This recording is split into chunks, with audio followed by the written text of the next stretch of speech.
लेकिन ये प्रॉब्लम करो question.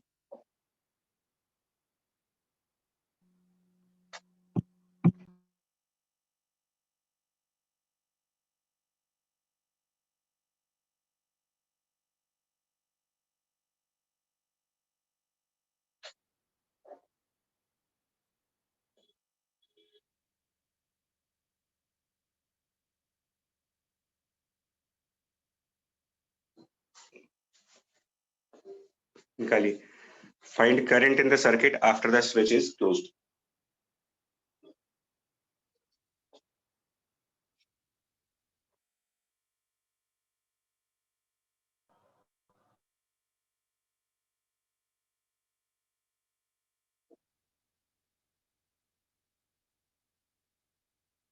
Find the current as a function of time, ये क्वेश्चन है।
Sir Q naught upon 2RC into e to the power minus t upon 2RC। Q not upon कितना होता था? Q not by, पहला term बताओ। पहला Q not by 2RC Q not by 2RC और into e to the power minus t upon 2RC। किस basis पे कह रहे हैं इसको? Q निकाला, सरफेस को डिफरेंशिएट कर दिया। मतलब इसका चार्ज फाइंड किया। Yes sir. अच्छा ठीक है। तो डायरेक्ट फॉर्मूला लगा रहे हो या कोई मैथमेटिकल तरीके से कर रहे हो? Formula direct. वो कौन सा फॉर्मूला है जो डायरेक्ट लग रहा है, मतलब वो भी बता दो एक बार।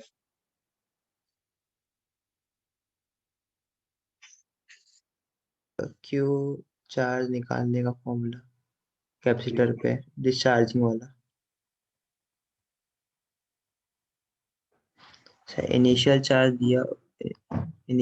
दिया हुआ उसमें। मतलब ये वाला जो डिस्चार्जिंग फॉर्मूला है, Q बराबर Q नॉट और e to the power minus t by tau करके जो है, ये डिस्चार्जिंग फॉर्मूला है।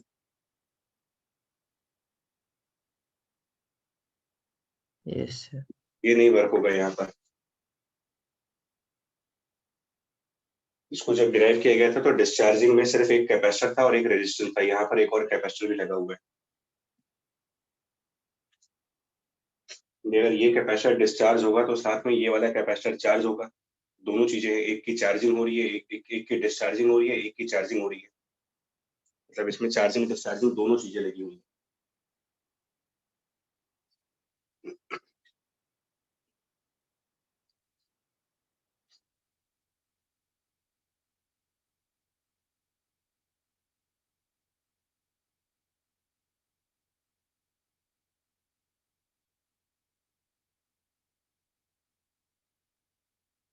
इसमें ये मानो टी सेकंड्स के बाद, स्विच बंद होने के टी टाइम बाद, ये मान लेंगे इस वाले कैपेसिटर के ऊपर प्लस क्यू चार्ज है, यहाँ पर माइनस ऑफ क्यू चार्ज, यहाँ पर कैपिटल आर, और स्विच बंद करने पर ये इस वाले कैपेसिटर से ही कोई चार्ज ट्रांसफर होगा इसके अंदर, यहाँ से चार्ज इसके पास ट्रांसफर होगा। सो जितना चार्ज इस प्लेट पर डिपॉजिट होगा उतना इस वाली प्लेट पर रिड्यूस कर जाना चाहिए चार्ज, कंजर्वेशन ऑफ चार्ज के हिसाब से जितना यहाँ ऐड कर रहे हैं उतना ही चार्ज यहाँ पर रिड्यूस करके दिखाए। अगर यहाँ प्लस क्यू दिखाया है तो इस वाली प्लेट पर correspondingly capital Q not minus of small Q, और उसके सामने इतना ही negative charge.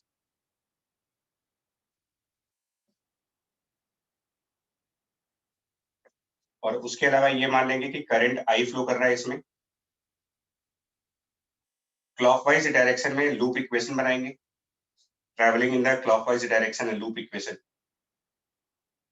Travelling in clockwise. ये बनेगा Q divided by 2C plus I into R, and यहाँ पर जाएंगे तो ये माइनस में capital Q naught minus Q divided by C equal to 0। ये कंडीशन बनेगी लूप लॉ के हिसाब से। इसको एक बार डिफरेंशिएट करेंगे और इस इक्वेशन को एक बार और डिफरेंशिएट करेंगे।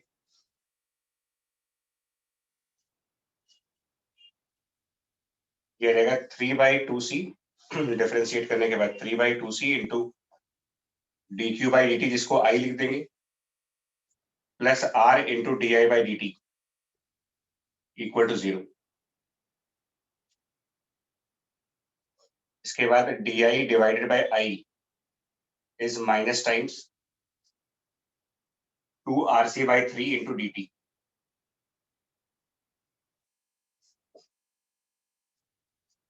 फिर इसकी लिमिट्स वगैरह लगाएंगे इसमें, टाइम 0 से लेकर के टाइम t तक, और टाइम t के करस्पॉन्डिंगली करंट को I दिखाएंगे, लेकिन टाइम 0 के करस्पॉन्डिंगली जीरो करंट नहीं दिखाएंगे। टाइम 0 के करस्पॉन्डिंगली कुछ करंट आएगी, उसको इनिशियल करंट कह सकते हैं। और इनिशियल करंट इसी लूप इक्वेशन से आएगी, initial current from the loop equation. उसमें हम इनिशियल मोमेंट पर यहाँ 0 चार्ज है, तो इसी लूप इक्वेशन में स्मॉल q अगर 0 पुट कर देते हैं, ये जो लूप इक्वेशन बनाई है इसके अंदर ही यहाँ वाला चार्ज 0 रख दो आप, तो स्टार्टिंग वाली करंट आ जाएगी। तो स्मॉल q को 0 कर देते हैं, स्मॉल q 0, और उससे जो I की वैल्यू बनेगी वो बनेगी Q not divided by RC, ये कहलाएगी इनिशियल करंट। तो यहाँ पर लिमिट रखी जाएगी Q not divided by RC। आगे इसको इंटीग्रेट करो, इसका आंसर ये बन जाएगा I बराबर Q naught by RC and e raise to the power minus of 2RC into t divided by 3।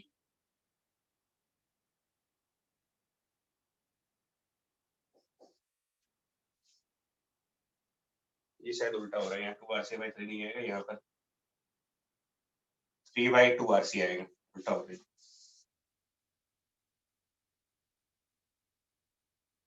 ये इसका आंसर है, तो इतना current as a function of time आएगा इसमें।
क्वेश्चन ये है, फाइंड चार्ज।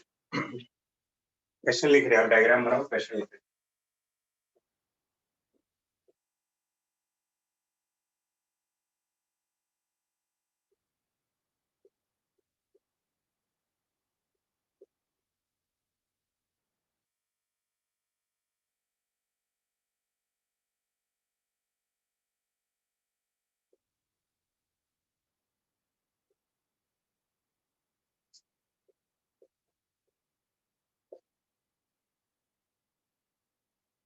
तो उसको ट्राई करो, उसको भी।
भाई साहब, आप लोगों से होगा या नहीं होगा इतना बता दें। समझे, मॉर्निंग में इतना साइलेंस होकर के बैठना है तो मैं क्लास बंद कर दूं, मैं जाऊं, आप लोग बैठो फिर अपने घर सो जाके।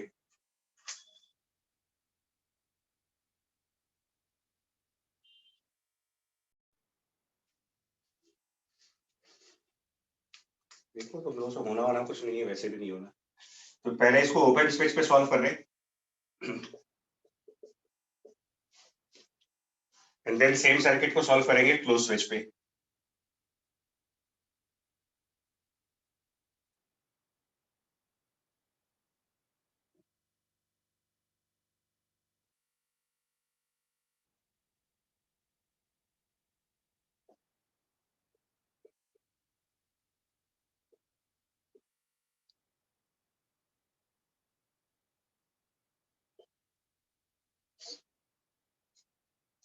ओपन वाले स्विच में जब ये दोनों कैपेसिटर से चार्ज हो चुके होंगे तो इनसे कोई करंट नहीं जाएगा। सो कैपिटल आई करंट अगर यहाँ से आएगा, कैपिटल आई इस साइड से, तो इनमें से करंट जाना नहीं है, तो ये पूरा पूरा करंट ऊपर वाली ब्रांच में जाएगा। Total current in the upper branch 3 + 6 9 ओम का रेजिस्टेंस, 18 वोल्ट का बैटरी। दैट मीन्स करंट की वैल्यू 2 एम्पियर। 2 एम्पियर करंट ऊपर वाले ब्रांच में, और इनमें चार्जेस होंगे बट करंट जीरो होगी। इन ब्रांचेस में कोई करंट नहीं है, बट कुछ ना कुछ चार्ज एग्जिस्ट कर रहे होंगे इन पे। इसको कुछ मानेंगे प्लस ऑफ से, लेट से प्लस क्यू माइनस क्यू, और क्योंकि सीरीज कॉम्बिनेशन है तो दोनों पर सेम चार्ज आएगा। सीरीज कॉम्बिनेशन दोनों पर सेम चार्ज आएगा, प्लस क्यू माइनस क्यू। और इसको फाइंड आउट करने के लिए ये वाला लूप लेंगे, कि दो कैपेसिटर से होता हुआ देन यहाँ से बैटरी से होकर के, ये लूप दो कैपेसिटर एंड देन बैटरी से वापस आकर के ये लूप कंप्लीट करें। सर लूप इक्वेशन कंप्लीट करने से जो आंसर आएगा, लूप इक्वेशन कंप्लीट करके यहाँ से यहाँ तक जाएंगे फिर वापस आएंगे। लूप इक्वेशन कंप्लीट करके कैपिटल क्यू की वैल्यू 36 माइक्रोकूलम लूप इक्वेशन से।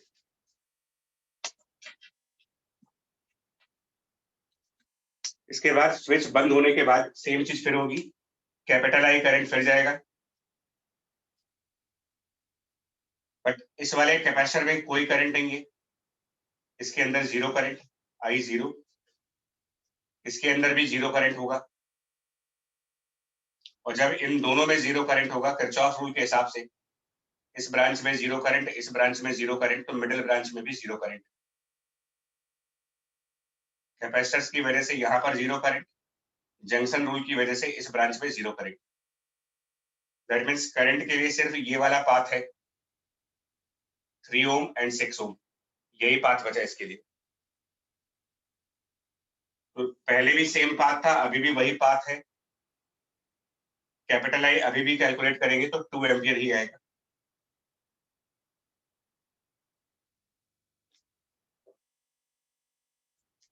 बट अब क्योंकि यहाँ पर एक नोड क्रिएट हो गया है, यहाँ पर एक नोड आ गया है 3 वायर नोड।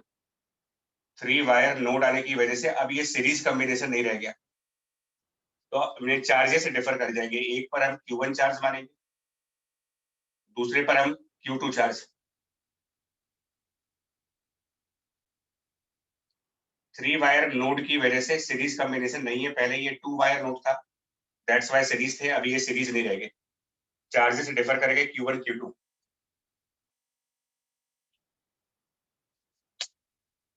और इनको निकालने के लिए हम ये छोटे वाले लूप कंसिडर कर लेंगे, रेजिस्टेंस, देन नीचे आ जाएंगे, फिर कैपेसिटेंस, और फिर वापस ये लूप ले लेंगे इस तरीके से। और एक लूप हम यहाँ कंसिडर करेंगे, ये 2 साइड वाले लूप, छोटे वाले लूप कंसिडर करके इसका चार्ज Q1 निकाल सकते हैं, ये वाला लूप कंसिडर करके Q2 निकाल सकते हैं, यहाँ और यहाँ पर।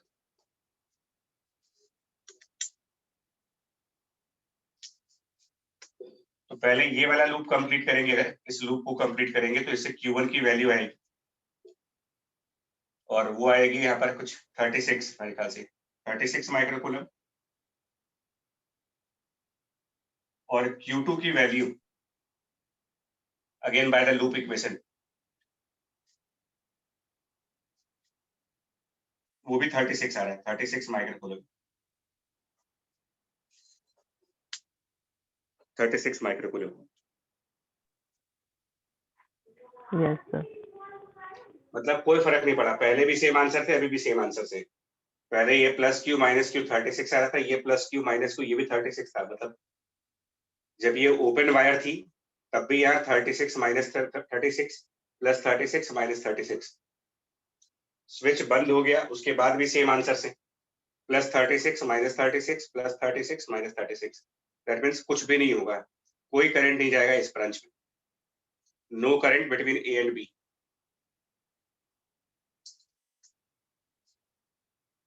तो answer is 0, no charge will flow from A to B.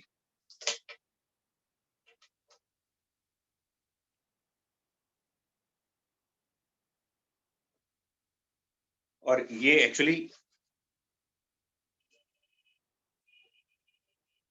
ये भी व्हीट स्टोन ब्रिज है जिसमें कैपेसिटर रेजिस्टेंस का कॉम्बिनेशन है, ये भी मतलब आरसी व्हीट स्टोन कहते हैं इसको, आरसी का wheat stone, RC circuit wheat stone. 3 और 6 मतलब यहाँ पर जो रेशियो है ये 1:2 का रेशियो चल रहा है, ऊपर के ब्रांच में 1:2 रेशियो, और नीचे की ब्रांच में 6 और 3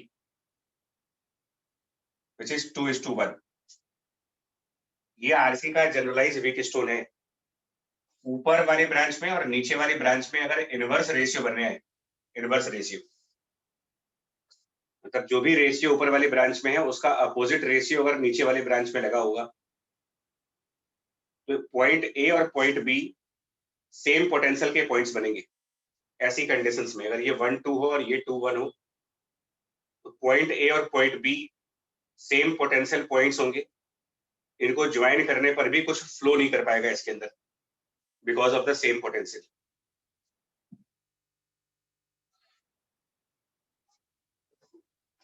मतलब इन जनरल ये बात कह रहे हैं,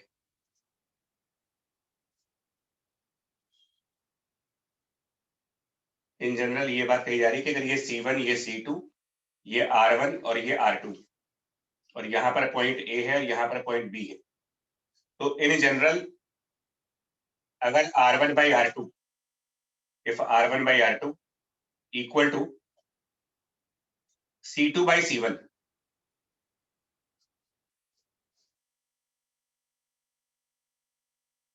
अगर ये कंडीशन बनती है कहीं पर भी, देन पॉइंट ए और point B same potential points, V of A equals to V of B, ये सेम पोटेंशियल पॉइंट्स है। सर दोनों बार हमने नीचे वाली ब्रांच में करंट 0 क्यों माना था? कैपेसिटर में करंट नहीं जाता चार्ज होने के बाद।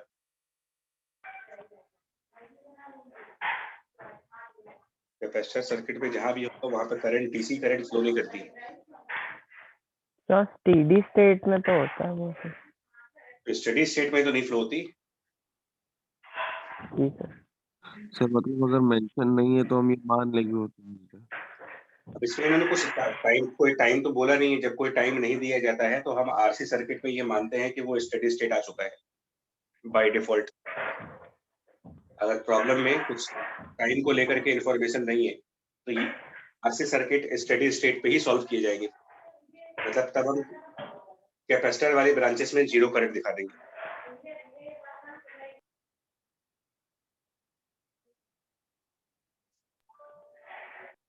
ये कंडीशन देखो, ये कंडीशन आरसी की व्हीट स्टोन है, मतलब ऊपर आरआर लगे हो नीचे सीसी लगे हो, तो ये व्हीट स्टोन कंडीशन है इसकी। सर ऊपर वाला जो आपने बनाया वो just before closing the switch का कंडीशन में से बना है। ये ओपन स्विच है, ये क्लोज स्विच है। हाँ सर कौन सी कंडीशन कह रहे हो? जस्ट ओपन वाली? सर ऊपर वाला जो डायग्राम है सर, उसमें आपने बस जैसे स्विच बंद करने वाले उससे पहले वाली कंडीशन दी। हाँ, ये मतलब स्विच बंद नहीं है, उसके पहले वाली कंडीशन है। हाँ सर ठीक। ये स्विच बंद करने के बाद वाली कंडीशन है।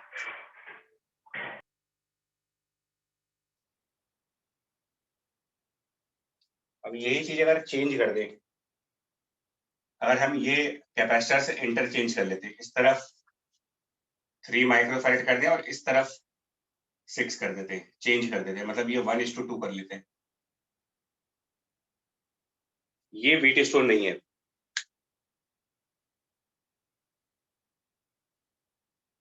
सिमिलर रेशियो में तब व्हीट स्टोन बनता है जब ऊपर भी रेजिस्टेंस हो और नीचे भी रेजिस्टेंस हो, या ऊपर भी कैपेसिटर्स हो और नीचे भी कैपेसिटर्स हो, तब तो सिमिलर रेशियो बनना चाहिए। पॉइंट ए और पॉइंट बी का सेम पोटेंशियल लाने के लिए अगर रेजिस्टेंस रेजिस्टेंस रेजिस्टेंस रेजिस्टेंस, तो सेम रेशियो चाहिए होता है।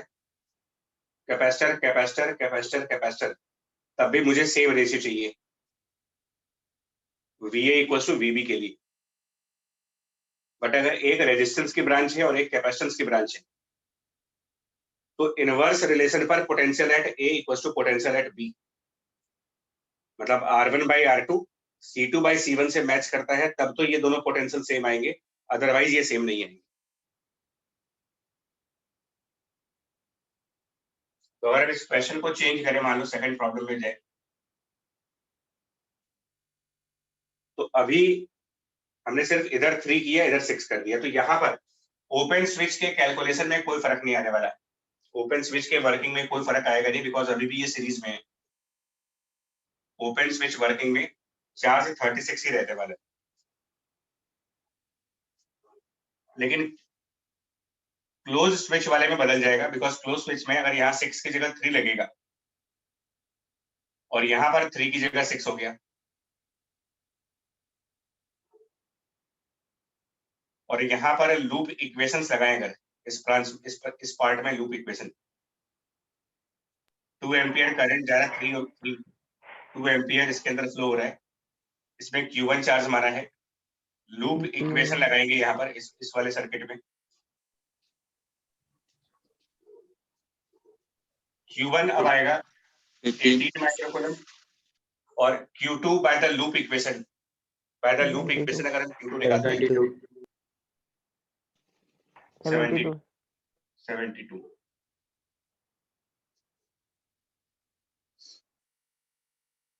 मतलब कि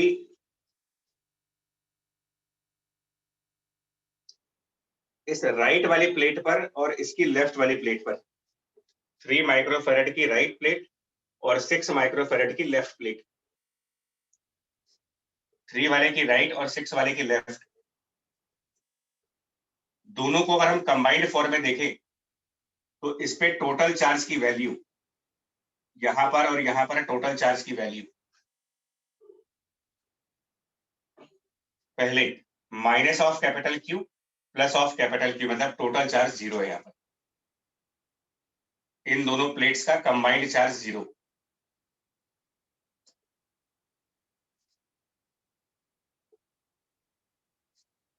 अब इन दोनों प्लेट्स को अगर हम देखें तो यहां पर इस वाली प्लेट पर -18 है, -18, और यहां पर प्लस Q2 मतलब +72, -18 यहाँ पर +72 यहाँ पर, -18 और +72 दोनों को मिला करके देखिए 54 +54। बट इन दोनों का जो कंबाइंड +54 चार्ज है वो आया कहां से होगा? इन दोनों प्लेट्स का कंबाइंड 54 जो आ रहा है, सर ऊपर वाली इधर तो गैप है, इधर तो मीडियम है नहीं, यहाँ पर तो करंट फ्लो होगी नहीं, यहाँ पर भी करंट फ्लो नहीं होगी, तो जो चार्ज ये रिसीव कर रहे होंगे वो ऑब्वियसली वायर AB से आ रहा होगा, क्योंकि इसके अलावा और कोई रास्ता है नहीं चार्ज के पहुंचने का है। यहाँ पर एयर है, इधर भी एयर है, तो चार्ज इसी वायर में से आया होगा। तो जिन पर जिनका टोटल 0 आ रहा था, उन दोनों प्लेट्स का टोटल 54 आ रहा है। दैट मीन्स 54 माइक्रोकूलम्ब चार्ज इस वायर में होगा। और डायरेक्शन क्या रही होगी उसकी, A से B या फिर B से A? सो 0 से ये कंबाइंड फॉर्म में पॉजिटिव हो रहे, +54 हो रहे, मतलब ये दोनों प्लेट्स चार्ज रिसीव कर रहे हैं यहाँ पर, and that means flow of charge point A से पॉइंट B की तरफ डाउनवर्ड डायरेक्शन में चार्ज आया होगा।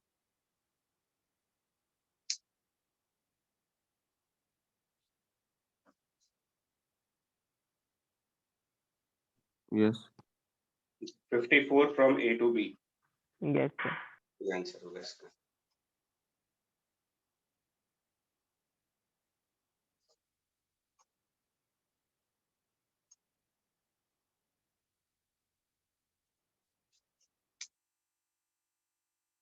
थर्ड प्रॉब्लम,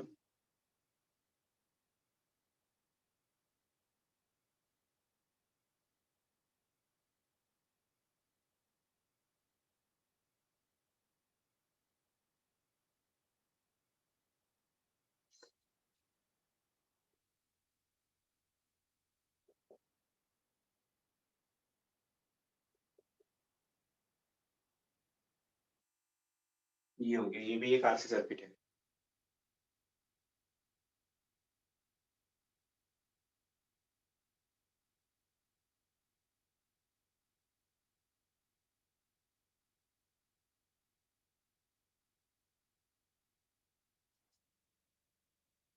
ये A पॉइंट हो गया, ये B पॉइंट हो गया, सेम क्वेश्चन है, सेम क्वेश्चन।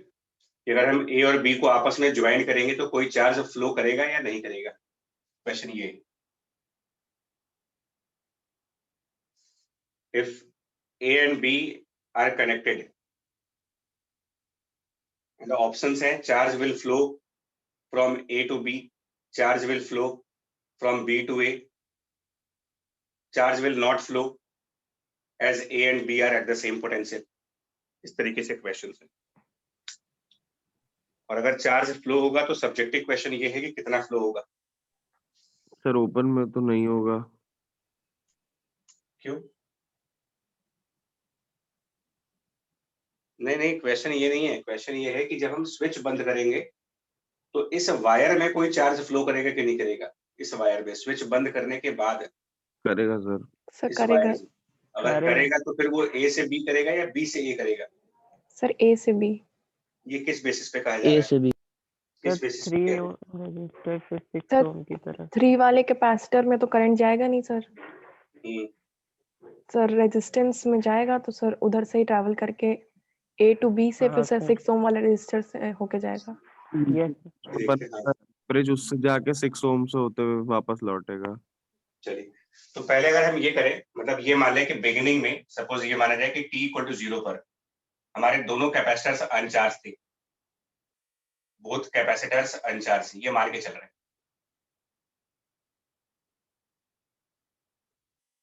तो आप अभी क्या कंडीशंस होंगी, मतलब अभी की कंडीशंस, t इक्वल टू 0 का मतलब, t इक्वल टू 0 का मतलब ये नहीं, t इक्वल टू 0 का मतलब जब हमने इन दोनों कैपेसिटर्स को सर्किट में डाला होगा तो ये अनचार्ज मोड में थे, अभी हमने स्विच बंद नहीं किया है। तो पहले भी अभी हम ओपन स्विच की बात करेंगे, फ्रॉम ओपन स्विच तो पैरेलल में होंगे 3 क्या होगा, और 6 पहले रजिस्टर। ओपन स्विच रखो ना, अभी स्विच ओपन रखिए, अभी स्विच ओपन रखते हैं। अगर बैटरी से आई करंट जाएगा, सर ऊपर नीचे अपना राइट हो चला जाएगा। इधर से जा नहीं सकते, इस साइड से करंट नहीं जा सकता, कैपेसिटर इधर, तो यहाँ पर आई की वैल्यू 0 बिकॉज ऑफ कैपेसिटर, यहाँ पर कैपेसिटर है, यहाँ पर भी आई 0।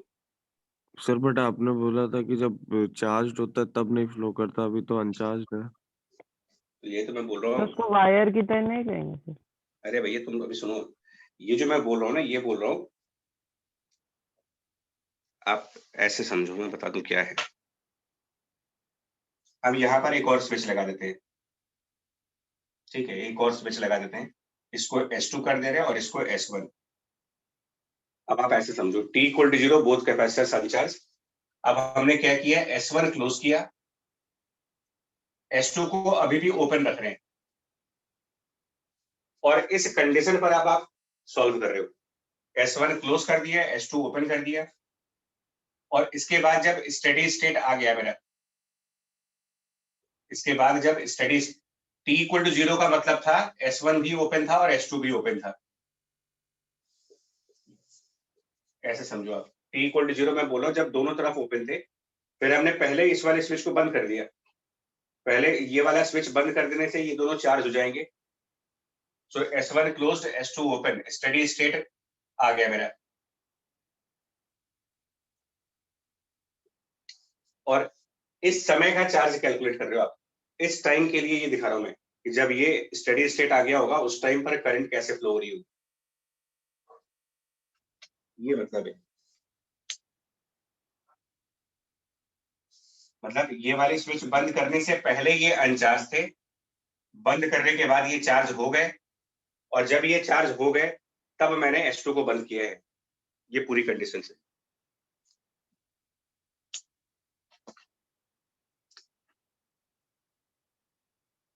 तो इस टाइम पर यहाँ पर I0, यहाँ पर I0, ये स्विच ओपन है, इसमें भी I0 होगा, ओपन स्विच है, यहाँ पे 0 करंट, यहाँ भी 0 करंट, तो जंक्शन रूल लगा करके ये आ जाएगा कि यहाँ पर भी 0 करंट होगी, जंक्शन रूल लगा करके I0 इन दो ब्रांचेस में अगर 0 करंट है तो जंक्शन रूल से यहाँ पर भी I की वैल्यू 0, इस ब्रांच में कोई करंट नहीं होगी। और इन दो ब्रांचेस में अगर 0-0 है, इन दोनों में 0-0, तो जंक्शन रूल से यहाँ पर भी I0 हो गया।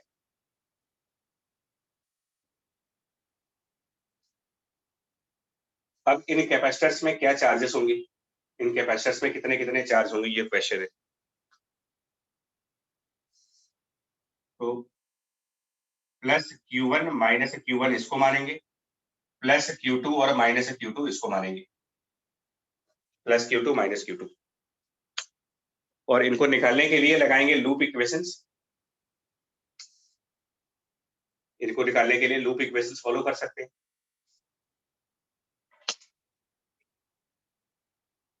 क्या क्या ये वाला लूप लेना पॉसिबल है हमारे लिए, ये छोटा वाला लूप, मतलब कि क्या हम नहीं कोई सर। ऐसा, क्या कोई ऐसा लूप ले सकते हैं जहां पर रास्ते में ओपन स्विच आ रहा हो? No sir. नो नहीं, सर। ऐसा लूप डिफाइन नहीं है, लूप में ओपन स्विच नहीं होना चाहिए कभी भी, लूप हमेशा क्लोज पाथ का होता है। तो फिर हम कौन सा लूप लेंगे जो पूरी तरीके से बंद है, ये वाला, 3 ओम से 6 ओम की तरफ जाएंगे, 6 ओम से वापस आएंगे, नीचे जाएंगे बैटरी से होकर के, और वापस इस 3 ओम में आ जाएंगे। ये पूरा क्लोज पाथ है, ये पूरा क्लोज पाथ हो गया। और अगर लूप इक्वेशंस फॉलो करोगे, लूप इक्वेशंस लगा करके, तो आपके आंसर्स आ जाएंगे। Q2 की वैल्यू मिल जाएगी 6 × 18 करके आ जाएगा, आई थिंक मेरे ख्याल से 144 आ जाएगा माइक्रोकूलम। और Q1 भी लूप इक्वेशन से आएगा। Q1 के लिए नीचे वाला लूप लेना पड़ेगा, ये वाला Q1 से रेजिस्टेंस से होते हुए फिर ऐसे करके और वापस बैटरी में हो करके ऐसे, ये पूरा लूप। तो ये 54 आ जाएगा, 54 माइक्रोकूलम लूप इक्वेशंस के थ्रू।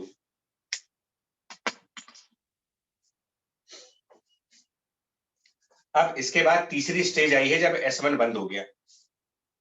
तो S1 भी क्लोज हो गया और S2 तो ऑलरेडी क्लोज था ही।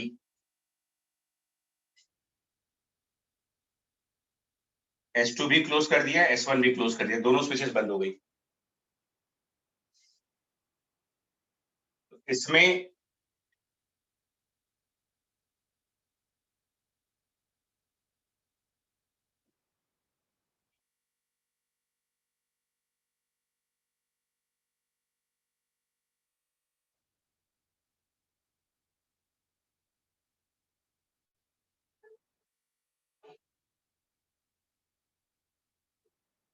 अब इसमें अगर हम फ्लो ऑफ करंट दिखाएंगे ना, स्विच बंद होने के बाद, और स्टेडी स्टेट मान करके, स्टेडी स्टेट मान करके दिखाएंगे, तो कैपिटल आई कैपेसिटर में करंट जाएगा नहीं स्टेडी स्टेट मानने के बाद, इसमें नहीं जाएगा I0। तो करंट के लिए एक वेल डिफाइंड पाथ बचा, और वो वेल डिफाइंड पाथ ये हो गया, कैपिटल आई इधर ऊपर जाएगा, फिर इस तरफ आएगा,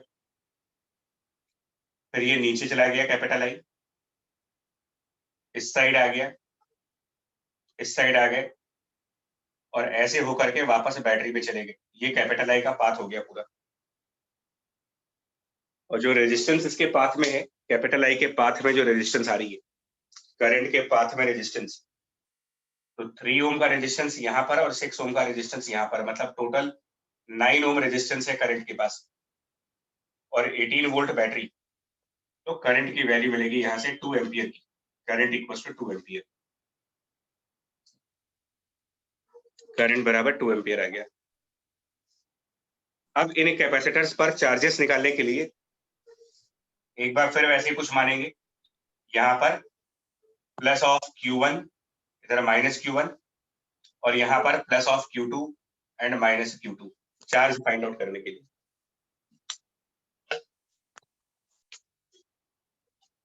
अब हम ये छोटा वाला लूप ले सकते हैं, छोटा वाला लूप ये कंसिडर कर सकते हैं यहाँ पर, क्योंकि अब यहाँ बंद हो गया रास्ता, तो अब ये लूप अलाउड है, ये लूप लिया जा सकता है।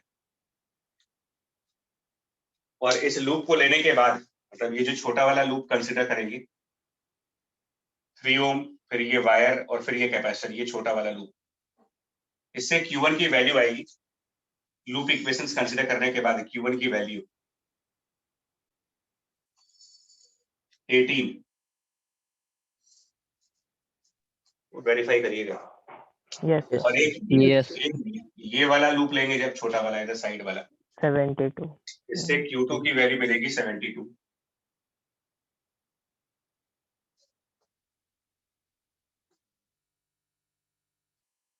Q2 72।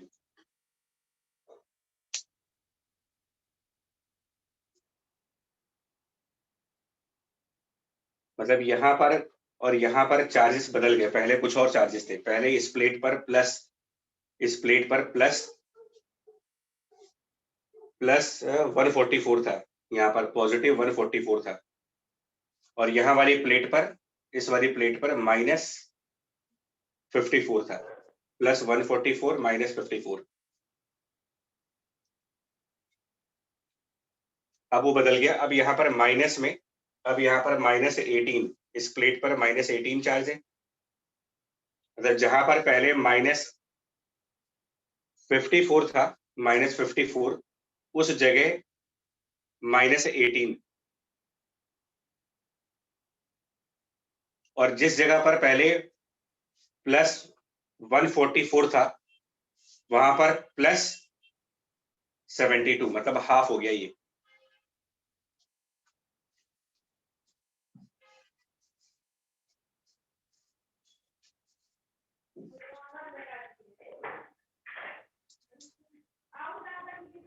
और वो ऑब्वियस है कि जो करंट है वो ए से बी फ्लो हो रही है, करंट ए से बी फ्लो हो रहा है इस केस में, क्लियर है, current is flowing from A to B.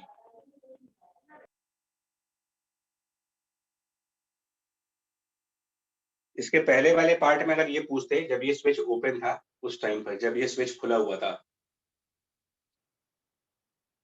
इस टाइम पर ए और बी का पोटेंशियल डिफरेंस कितना होगा?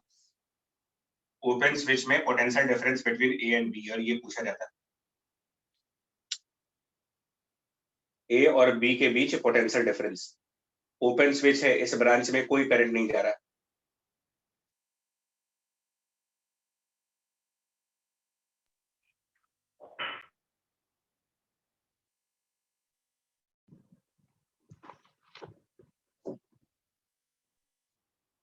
कितना आएगा आंसर? ए और बी के बीच कोई पोटेंशियल डिफरेंस होगा या नहीं होगा? नहीं होगा सर। तो करंट फ्लो नहीं हो रहा, नहीं होगा। स्विच ओपन है लेकिन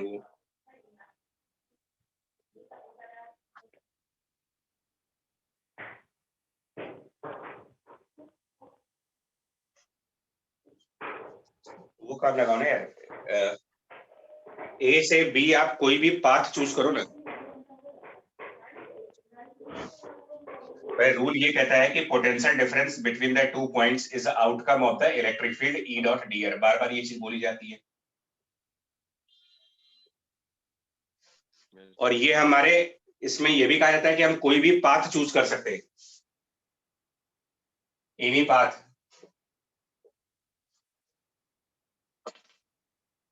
तो हम एक पाथ चूज कर रहे हैं, इस पर ध्यान दीजिए, हम एक पाथ इसमें चूज कर रहे हैं ए से बी जाने के लिए। पॉइंट ए से स्टार्ट करेंगे, पॉइंट ए से इस 3 ओम रेजिस्टेंस की तरफ गए, पॉइंट ए से स्टार्ट करके 3 ओम रेजिस्टेंस की तरफ। यहाँ कोई इलेक्ट्रिक फील्ड नहीं है, बिकॉज करंट जीरो मतलब electric field zero.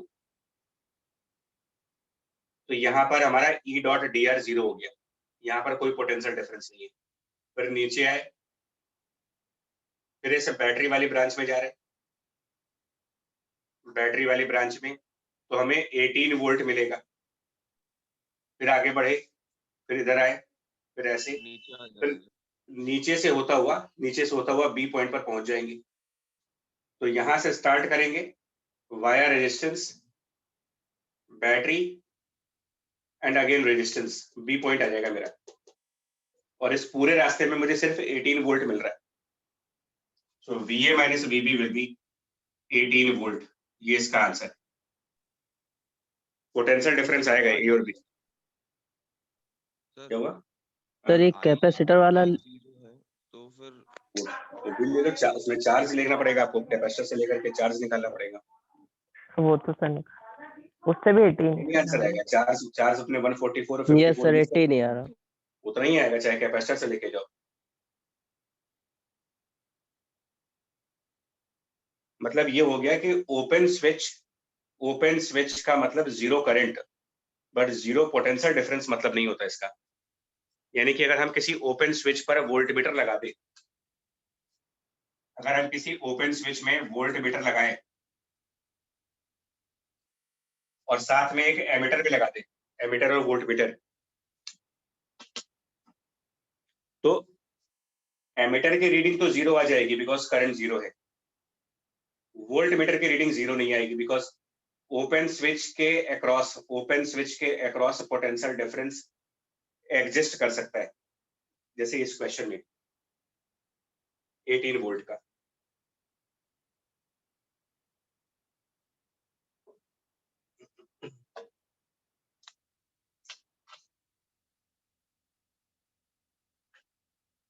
Actually open switch का मतलब होता है infinite resistance. Open switch equivalent to infinite resistance है। Ohm's law V equals to I into R बोलता है। So if current is zero but resistance is infinite. Current is 0 but resistance is infinite. Again 0 into infinity, mathematics में इसकी कोई finite value आ सकती है. 0 into infinity can be a finite value.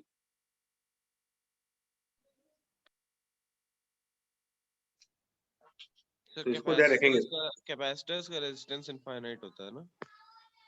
हाँ, capacitors का भी स्टडी स्टेट पर infinite resistance बन जाता है, जिससे वहां पर करंट नहीं जाती. स्टडी स्टेट कैपेसिटर्स के इनफाइनाइट रेजिस्टेंस. और ये कोई नई बात नहीं कर रहे. ऑल्टरनेटिंग करंट्स का थोड़ा सा भी आइडिया होगा. Yes sir. तो उसमें रिएक्टेंस करके एक होता है, कैपेसिटिव रिएक्टेंस. एक्ससी डिनोट करते हैं ऑल्टरनेटिंग करंट्स में कैपेसिटिव रिएक्टेंस. और वो कुछ आता है 1 by omega C. 1 by omega C. और ओमेगा 2 पाई इंटू फ्रीक्वेंसी होती है. ओमेगा का मतलब होता है 2 पाई इंटू फ्रीक्वेंसी. बट ये ऑल्टरनेटिंग करंट्स के लिए होता है. डीसी करंट का फ्रीक्वेंसी कितना होगा? Frequency of DC current 0. Oscillate ही नहीं कर रहा वो. तो जो चीज ऑसिलेट नहीं कर रही है उसकी फ्रीक्वेंसी का कोई मतलब ही नहीं बन रहा. 0 फ्रीक्वेंसी. एंड 0 फ्रीक्वेंसी मतलब infinite reactance. And reactance basically capacitor के रेजिस्टेंस को ही रिप्रेजेंट करता है. इसीलिए कह रहता है कि जहां पर डीसी बैटरी होती है वहां पर इनफाइनाइट रेजिस्टेंस के तरीके से काम करता है. फुल्ली चार्ज होने के बाद कोई करंट नहीं जाएगा इसमें.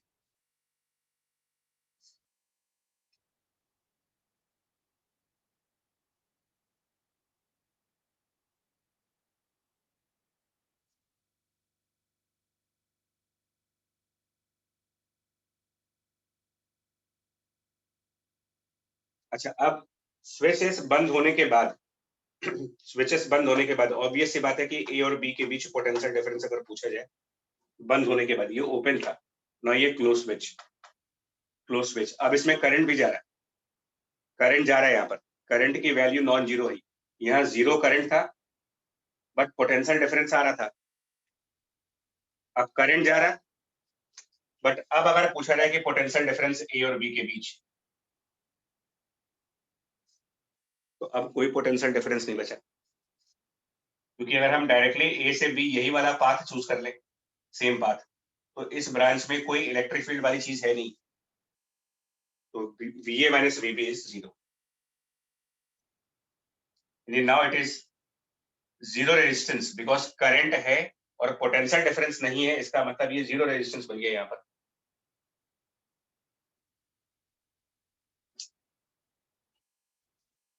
That means closed switch sir ये is open 0 switch resistance. Sir Closed close switch switch वाली बात बता दीजिए. वही बोल रहे, क्लोज स्विच 0 रेजिस्टेंस हो गया और open switch infinite resistance. Infinite resistance के अक्रॉस पोटेंशियल डिफरेंस एग्जिस्ट करेगा. ओपन स्विचेस के अक्रॉस पोटेंशियल डिफरेंस एग्जिस्ट करेगा. क्लोज स्विच के अक्रॉस पोटेंशियल डिफरेंस 0. लेकिन क्लोज स्विच में करंट फ्लो कर जाएगा. ओपन स्विच में करंट नहीं है, पोटेंशियल डिफरेंस है. क्लोज स्विच में पोटेंशियल डिफरेंस नहीं है, करंट है. उल्टा हो रही है.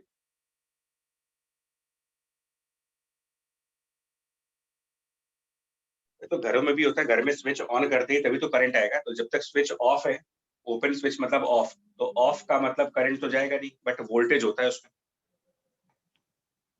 और स्विच ऑन करने पर करंट जाएगी बट वहां वोल्टेज नहीं आएगी. सर सेम पोटेंशियल पे फिर भी करंट जा रहा है.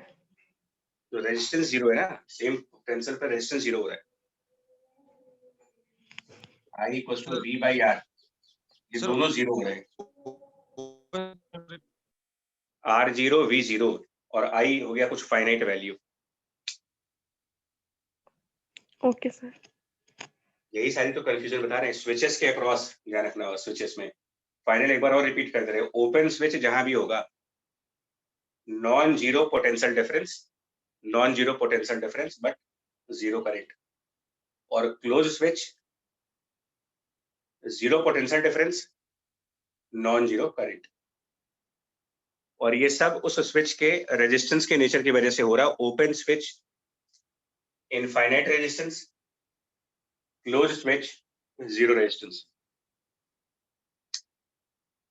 और स्विचेस में जब ओम्स लॉ लगाएंगे स्विच के लिए ओम्स लॉ, तो या तो वो 0 इंटू इन्फिनिटी का फॉर्म बनेगा या 0/0 का फॉर्म बन जाएगा।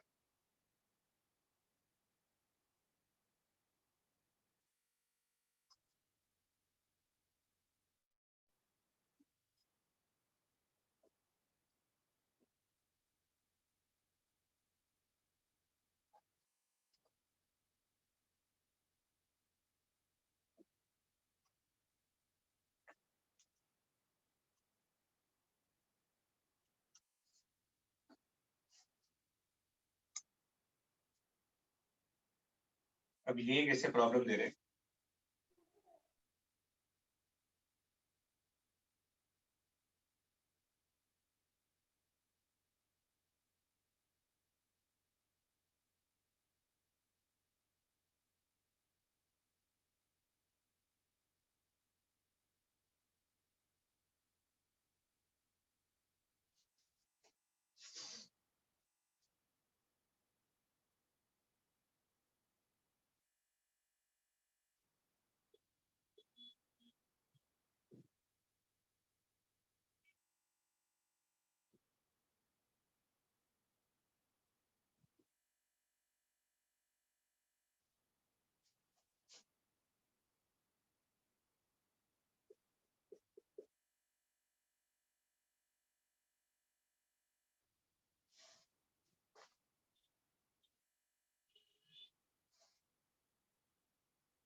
इसमें ये दोनों अनचार्ज है, अभी अनचार्ज है, कैपेसिटर्स अनचार्ज हैं,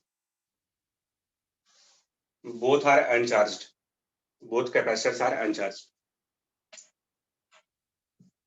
ये लिख लीजिएगा, बोथ आर अनचार्ज्ड।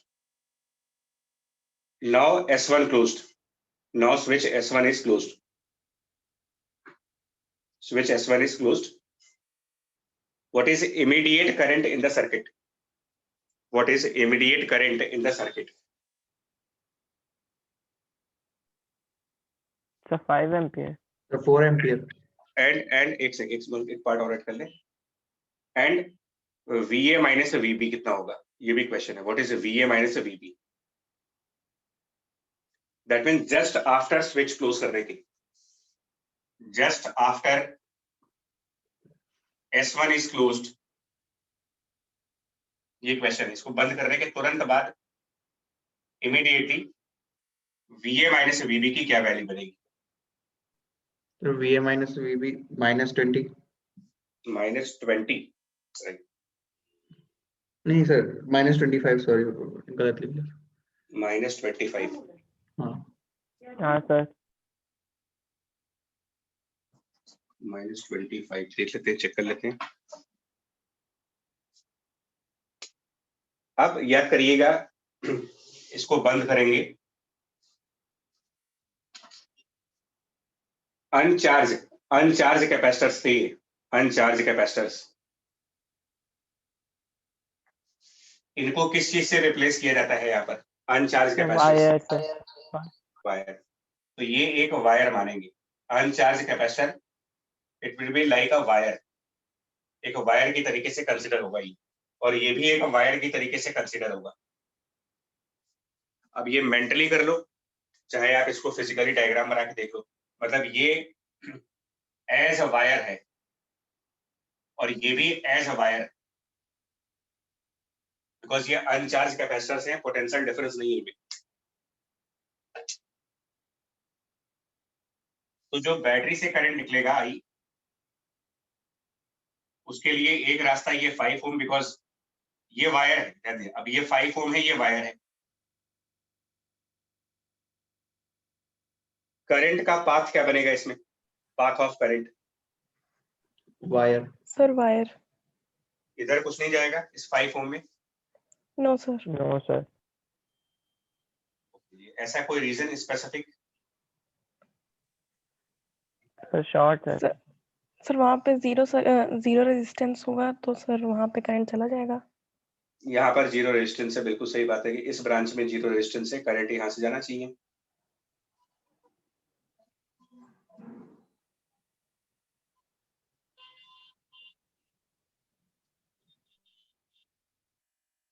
तो एक बात बताओ, अगर हम ये मान लेते हैं, चलिए ये मान लेते हैं कि ऐसा ही होगा,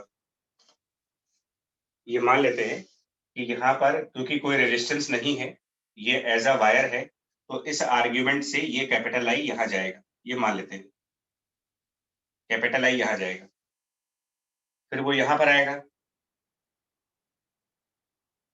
और फिर क्योंकि यहाँ भी वायर नहीं है तो ऐसे जाएगा। यही पाथ है या कुछ और होगा इसके अलावा भी?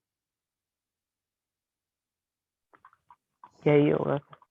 ठीक, मान लेते हैं, मान लिया ऐसा हो गया, मान लेते हैं करंट ऐसे ही जाएगा।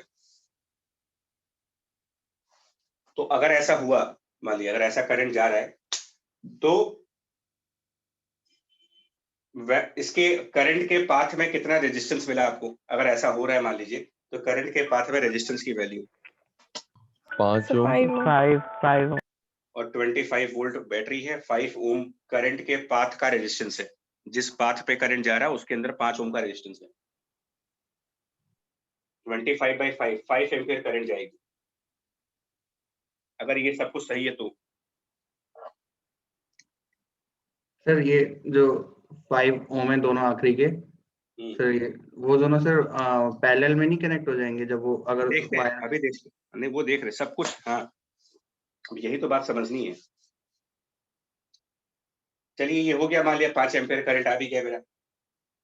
हम लोगों ने कहा कि यहाँ पर करंट नहीं है, हम लोगों ने ये कह दिया कि यहाँ पर करंट नहीं है। मेरे को ये देखना है कि ये चीज सही है कि नहीं, मतलब ये जो हमने माना है ये सही माना है कि गलत मान लिया है। हम लोगों ने यहाँ पर करंट 0 कर दिया। अब एक काम करो, आप ये वाला लूप इक्वेशन लगाओ जरा, यहाँ पर एक लूप लॉ लगाओ। यहाँ से यहाँ जाएंगे तो करंट नहीं है इसमें, जीरो करंट, जीरो वोल्टेज, तो यहाँ से यहाँ तक जीरो पोटेंशियल डिफरेंस।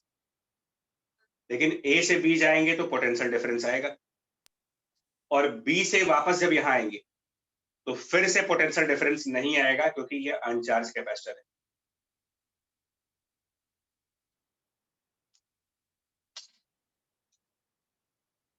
इधर zero potential difference because I into R zero. A से बी जाएंगे पोटेंशियल डिफरेंस आएगा, -5। इधर जाएंगे पोटेंशियल डिफरेंस नहीं आएगा बिकॉज यहाँ पर चार्ज नहीं है कोई। क्या लूप लॉ जस्टिफाइड है यहाँ पर? क्या हमने लूप लॉ को वायलेट नहीं कर दिया? इसमें गलत नहीं साबित हो रहा वो कि एक क्लोज पाथ में टोटल पोटेंशियल डिफरेंस जीरो नहीं आ रहा? यहाँ पर जीरो वोल्टेज, यहाँ जीरो वोल्टेज, यहाँ पर वोल्टेज है।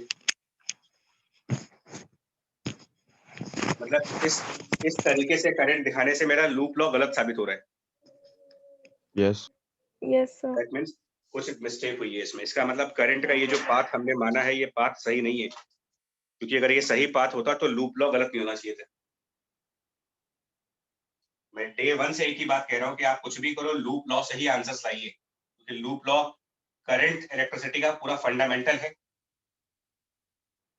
और रीजनिंग गलत हो सकती है, लूप लॉ गलत नहीं हो सकता कभी। मेरे कुछ तो मिस्टेक हुई है इसमें, करंट के पाथ में कुछ मिस्टेक हुई है। सर नोट से भी देख सकते हैं शायद। कहीं से भी देखिए, ये यहाँ मतलब ये गलती है, ये जो जल्दीबाजी में करोगे एग्जाम टाइम्स में, ये सब होनी चीजें। सर ऊपर नीचे दोनों डिवाइड हो गए।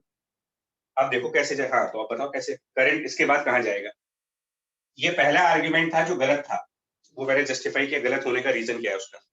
तो अब इस करंट को कैसे दिखाए, कहाँ दिखा दे? कैपिटल आई गया, अब इसके बाद क्या दिखाए इसको? सर 5 वाले में I1 डाल दीजिए और नीचे कैपेसिटर वाले में I- I1 चला जाएगा। हाँ वो भी डाल सकते हैं, या अभी जो इन्होंने कहा जब ये एज अ वायर है, एज अ वायर, मैं फिर बोलना ये मेंटल इमेजिनेशन होनी चाहिए। तो एक काम कर लेते हैं, मतलब ये हमारे माइंड में ऐसी पिक्चर होनी चाहिए कि यहाँ पर एक वायर जैसी चीज है, ये मेंटल पिक्चर है, एक्चुअल में वहां वायर नहीं है, बट आपके दिमाग में ऐसी फिगर होनी चाहिए।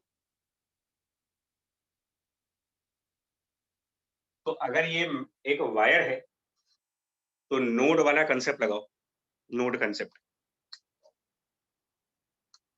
अगर इसको हम अपना नोड 1 कह दें, ये नोड 1 है, और अगर ये वायर है, पोटेंशियल डिफरेंस नहीं है, तो ये पॉइंट भी मेरा नोड 1 है। और अगर ये नोड 2 है, पोटेंशियल डिफरेंस नहीं है, तो ये पॉइंट भी नोड 2 है।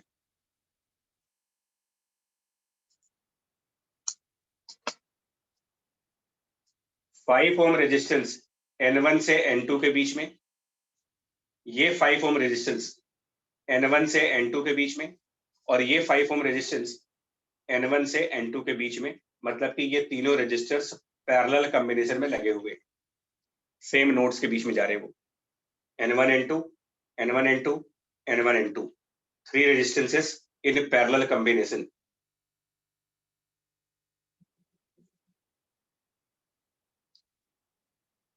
तो तीनों रेजिस्टेंस पैरेलल कॉम्बिनेशन में है अगर, तो तीनों के सेम वोल्टेज आएंगे, तीनों के सेम पोटेंशियल डिफरेंस आएंगे। जितना पोटेंशियल डिफरेंस यहाँ, उतना ही पोटेंशियल डिफरेंस यहाँ, उतना ही पोटेंशियल डिफरेंस यहाँ पर, और ये तीनों पोटेंशियल डिफरेंस 25 ओम। तो यहाँ भी 25 वोल्ट आएगा, यहाँ भी 25 वोल्ट आएगा, यहाँ भी 25 वोल्ट आएगा पोटेंशियल डिफरेंस।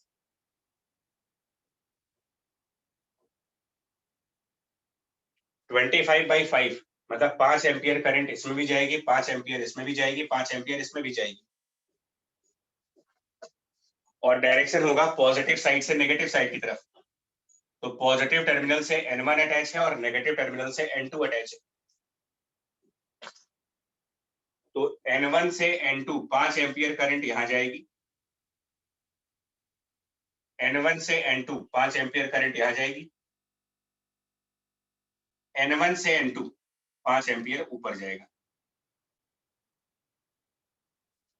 अब जब ये दो 5 एम्पियर वाली करंट्स ऊपर आएंगी, 5 एम्पियर 5 एम्पियर, दोनों के दोनों पॉइंट एक ही तरफ जा रहे हैं। Junction rule of current, junction rule of current, 5 ampere 5 ampere दोनों ऐड करें, कितना करंट इस ब्रांच में जाएगा? 10 एम्पियर। और यहाँ पर देखो 10 एम्पियर, 10 और 5 15 हो गया, ये 15 एम्पियर। इसका मतलब बैटरी में से 15 एम्पियर आएगा, और बैटरी का 15 एम्पियर वापस भी जाएगा, मतलब यहाँ तक 15 एम्पियर आएगा।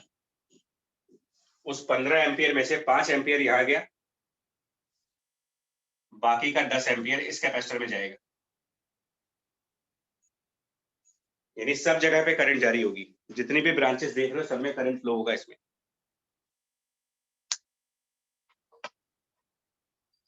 अब ये जो एक स्टेटमेंट अभी सुनने में आया था कि यहाँ पर रेजिस्टेंस नहीं है और यहाँ है, तो पूरा करंट जीरो रेजिस्टेंस में चला जाएगा, ये स्टेटमेंट में क्या गलती थी कि करंट जीरो रेजिस्टेंस वाले पाथ में जाना चाहिए? सर नोड सर नहीं देखा था सही से। जब आप पैरेलल में रेजिस्टेंसेस को कनेक्ट करें,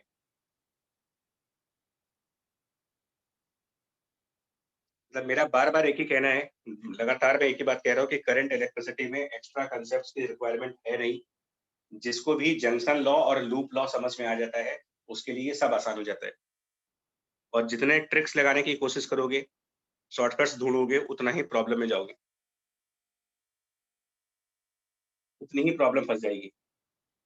अगर हम कुछ शॉर्टकट्स ढूंढते हैं कि कोई ट्रिक मिल जाए, कोई मैजिकल चीज मिल जाए, सब बेकार है, कोई कुछ नहीं काम आने वाला। स्टिक करो लूप लॉ के ऊपर और जंक्शन लॉ के ऊपर, बस खत्म।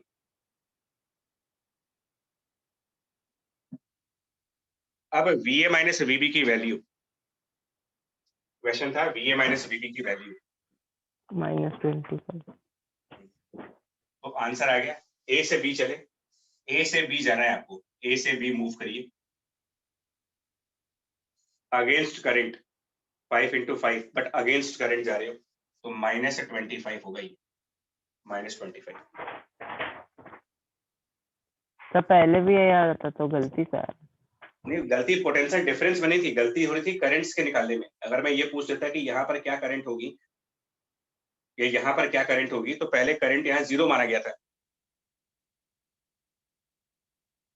पोटेंशियल डिफरेंस का आंसर तो पहले ही -25 आ रहा था, लेकिन पहले जब हम रीजनिंग कर रहे थे तो करंट गलत तरीके से दिखा रहे थे। अब ये हो गया जस्ट आफ्टर वाला। अब अगर इसी क्वेश्चन में कहें स्टेडी स्टेट पर क्या होगा, in the same question steady state, ये जस्ट आफ्टर था, अब ये steady state. Just after steady state पर VA माइनस VB की वैल्यू,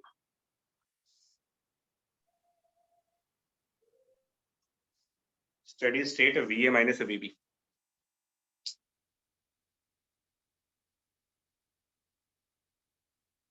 सर सारा करंट रेजिस्टेंस से होके जाएगा। 8.3। देख लेते हैं, ये पहले हटा दे रहे हैं, इसको हटाएंगे भी अभी, हालांकि इसकी जरूरत है। आप अपने पास डायग्राम रखना है इसका, अपने पास डायग्राम लिखिएगा इसका, मतलब कि यहाँ 10 एम्पियर करंट गया था, यहाँ 10 एम्पियर करंट गया था, ये जरूरी है, ये बहुत जरूरी है। स्टेडी स्टेट जब आ जाएगा, यानी कि कैपेसिटर्स फुल्ली चार्ज हो गए, फुल्ली चार्ज, तो ये ओपन स्विच का काम करते हैं। ओपन स्विच मतलब इनफाइनाइट रेजिस्टेंस का काम करते हैं। कंप्लीट चार्जिंग होने के बाद इनमें से करंट नहीं जा सकता। तो स्टेडी स्टेट पर सर जो 3 रेजिस्टेंस लगे हैं तीनों सीरीज में आ जाएंगे। हाँ, अभी ये तीनों पैरेलल में थे, अब सीरीज में हो जाएंगे।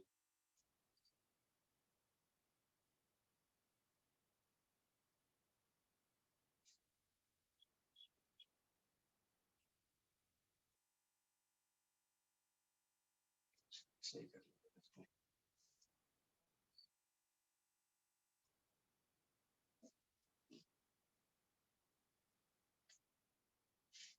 ये हो रहा है पूरा, इनमें करंट नहीं जा सकता है। स्टेडी स्टेट पर 4 microfarad no current, this 8 as a wire ना होने की वजह इसमें नो करंट। तो अब करंट के लिए पाथ बचा क्या, पॉसिबल पाथ, लेकिन किरचॉफ लॉ सेटिस्फाई करते हुए, अपने हिसाब से नहीं। तो करंट आई इधर जाएगा, फिर नीचे वाली ब्रांच में आ जाएगा, और फिर इधर वाली ब्रांच में। बाकी इधर करंट जा नहीं सकता, इधर करंट जाएगा नहीं, और ये करंट वापस ऐसे। तो अब तीनों रेजिस्टेंस में सेम करंट फ्लो होने लगी, यानी कि अब ये 3 resistance kind of series combination. 5 5 5 15 हो गया, 15 एम्पियर, सॉरी 15 ओम। 15 ओम का रेजिस्टेंस, 25 वोल्ट की बैटरी, यानी कि अब जो करंट फ्लो होगी वो 25 divided by 15, 25 by 15, 5/3 ampere current जाएगी। 5/3 एम्पियर करंट। और अब अगर मुझे VA माइनस VB निकालना हो तो मैं A से B की तरफ जाऊंगा, A से B। लेकिन जब आप A से B जाओगे तो अब आप डायरेक्शन ऑफ करंट में जा रहे हो, इन direction of current, in the direction of current. So potential difference I into R, potential difference I into R, 5 into I, 5 into I मतलब 5/3, 5/3 into 5, 25/3 with a positive sign.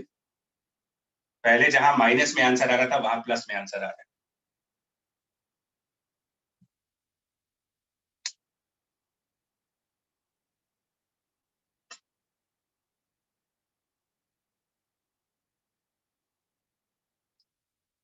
Sir मतलब अगर हम एक volt meter लगा दें A और B के बीच में, तो वो जैसे ही हम लोग स्विच 1 क्लोज करेंगे तो सबसे पहले वो नेगेटिव करंट मतलब अपनी रेंज से बाहर शो करेगा, फिर धीरे धीरे बढ़ते बढ़ते 25/3 पे जाएगा।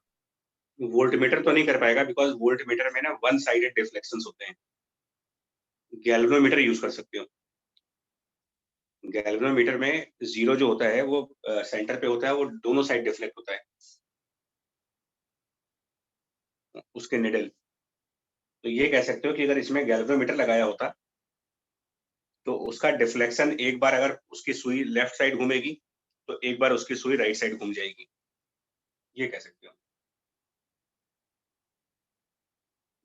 वोल्टमीटर वर्क ही नहीं करेगा। वोल्टमीटर में क्या होता है, जो पॉइंटर होते हैं वो वन साइडेड डिफ्लेक्शन दिखाते हैं, और साइन चेंज होने का मतलब है कि अगर हम यहाँ वोल्टमीटर लगाएंगे तो या तो वो ये डिस्प्ले कर पाएगा या फिर ये डिस्प्ले कर पाएगा, मतलब दोनों को डिस्प्ले नहीं कर सकते आप। ये स्पीडोमीटर टाइप है। स्पीडोमीटर की सुई 0 से आगे जा सकती है, 0 के पीछे नहीं जा सकती। 0 उसका एंड में है ना।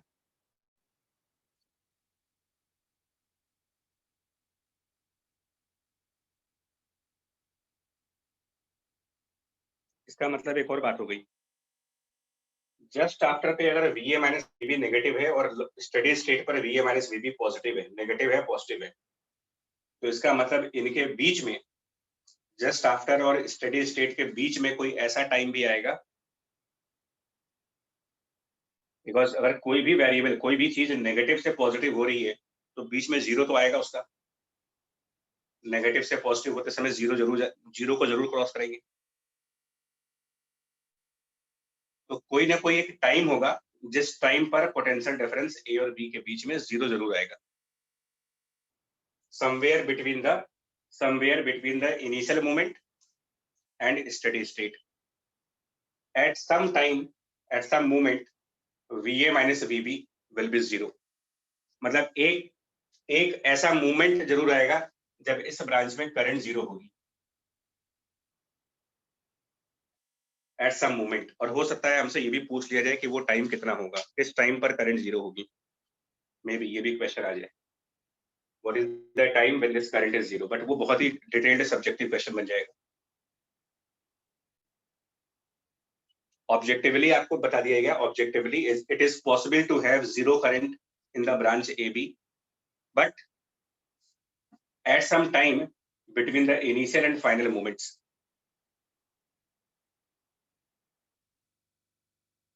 अब आप ये बताओ, स्टेडी स्टेट पर कैपेसिटर के चार्जेस कितने होंगे? Steady state charges on the capacitor, ये तो ये निकाला। अब चार्ज निकाला मुझे, चार्ज की value, charge on 4 microfarad capacitance and the charge on 8 microfarad capacitance, ये कितने कितने आएंगे स्टेडी स्टेट पर?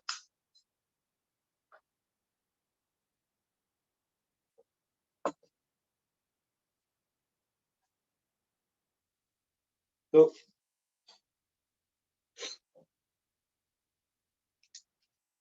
मान लेंगे कुछ प्लस माइनस करके, plus minus Q1 and then plus minus Q2, और लूप लॉ फॉलो करेंगे। सिर्फ सबका आंसर एक ही है, इन सब चीजों का एक सिर्फ एक आंसर है, लूप लॉ। 200 न्यू बाय, हाँ, लूप लॉ ले लीजिए ये वाला, ऐसे कैपेसिटर से हो करके इस 5 ओम में जा करके और वापस आ जाइएगा, ये लूप बन जाएगा पूरा, ऐसे ऐसे ऐसे, इससे Q1 आ जाएगा लूप लॉ लगा करके, और ऐसे ही एक इधर वाला लूप ले लीजिए, Q2 आ जाएगा।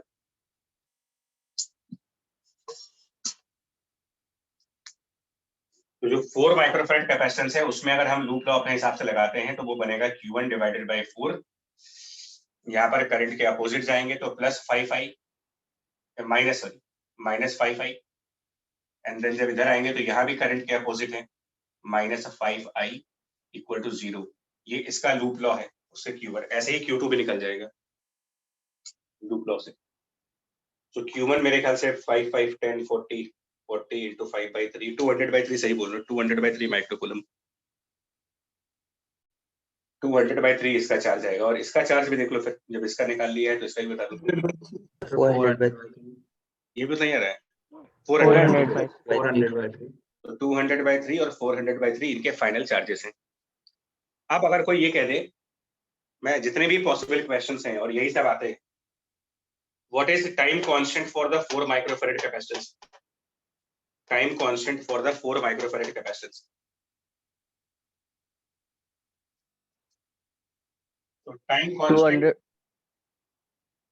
200 4 माइक्रोफैराड कैपेसिटर्स के लिए कल बताया गया था आपको, it is always final charge minus initial charge upon initial current, final charge minus initial charge divided by initial current. तो फाइनल चार्ज 200/3 इनिशियली अनचार्ज और डिवाइडेड बाय इनिशियली इस कैपेसिटर में से कितना करंट फ्लो हुआ था, इसके पहले वाला 10 diagram ampere 10 10 ampere ampere 10 ampere. तो 20/3 microseconds is the time constant for this capacitor. और इधर वाले के लिए 8 वाले के लिए 40/3 40/3 ये जनरलाइज। अब इसमें टाइम कांस्टेंट आरसी से नहीं आएगा, time constant equals to RC वो लग रही नहीं है, यहाँ पर सिंगल लूप नहीं है।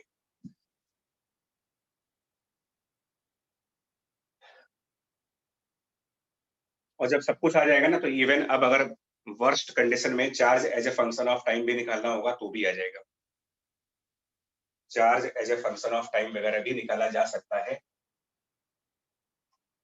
क्योंकि 4 माइक्रोफैराड कैपेसिटेंस पे Q4 जो चार्ज का रेडीमेड फॉर्मेट है, रेडीमेड फॉर्मेट जो कल डिस्कस हुआ था, उसमें final charge in bracket 1 minus e raised to the power minus a t divided by the time constant 20/3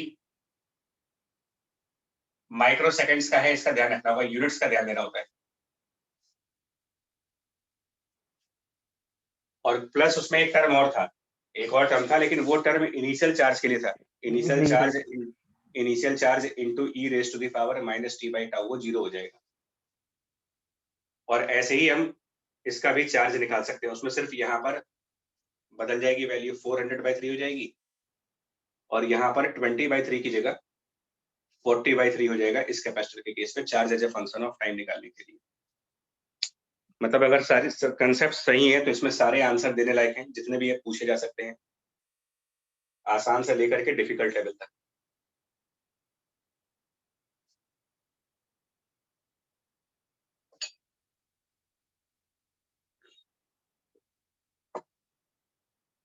और रही बात ये जो हमने बीच में एक क्वेश्चन रेज किया था, at what time potential difference between A and B will be 0, at what time VA minus VB is 0।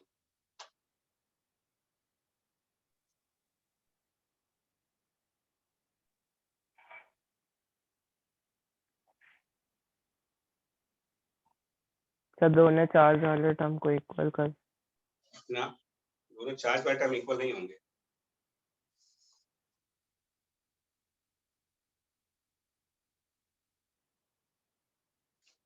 देखो, अगर मैं एट टाइम t की बात करूं और VA minus VB चाहिए मेरे को, मैं तो एक ही रूल है, मैं एक ही रूल पकड़ता हूँ, A से B की तरफ चले तो आप कोई भी ऐसा रास्ता देख लो जिसमें A से B जाओ, कोई भी रास्ता। और मैं रास्ता क्या पकड़ने जा रहा हूं, A से मैं जो मूव ऑन एनी पाथ, यहाँ डिसीजन लेना पड़ता है, स्मार्ट डिसीजन, कि आप पाथ कौन सा चूज करने वाले हो। ये भी, अगर ये डिसीजन भी गलत हो गया तो फंस गए।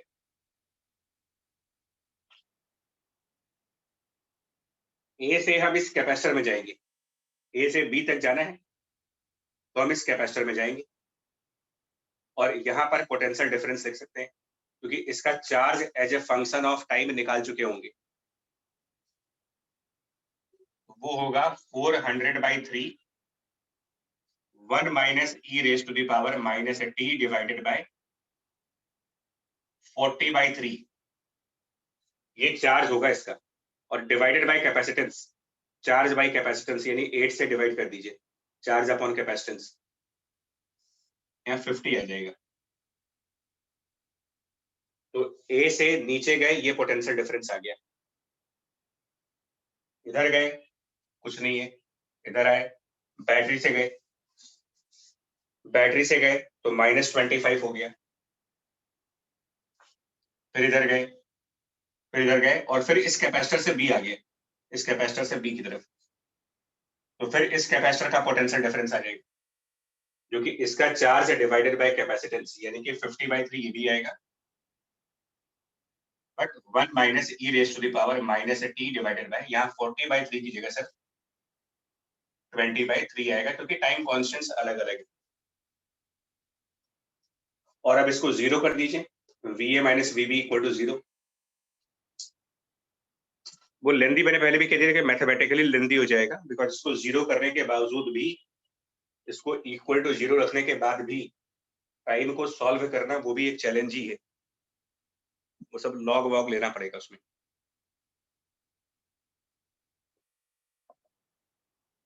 बट आंसर सारे दिए जा सकते हैं।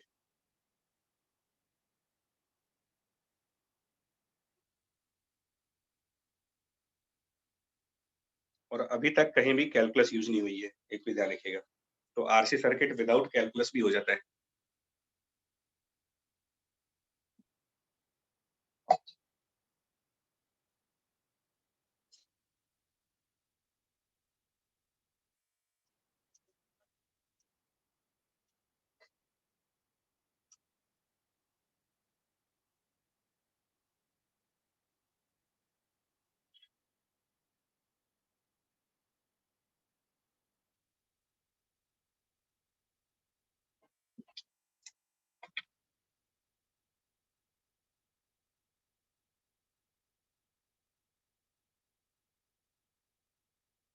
एक और प्रॉब्लम है,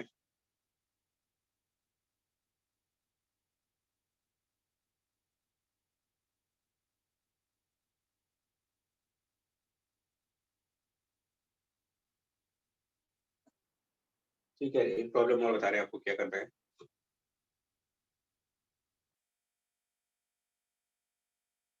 इसमें इस प्रॉब्लम में क्या करना है, देखो एक फॉर्मूले के नीड है, हमें एक फॉर्मूले की नीड है, और वो फॉर्मूला ये कहता है,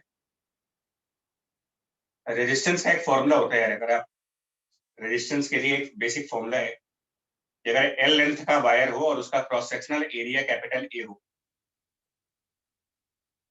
area of wire capital A, length L, तो इसकी रेजिस्टेंस आर को एक फॉर्मूले से लिखा जाता है, which is something like rho L by A, like हाँ, रो को बोलते हो आप resistivity, resistivity into length upon area करके किसी वायर का रेजिस्टेंस लिखा जाता है।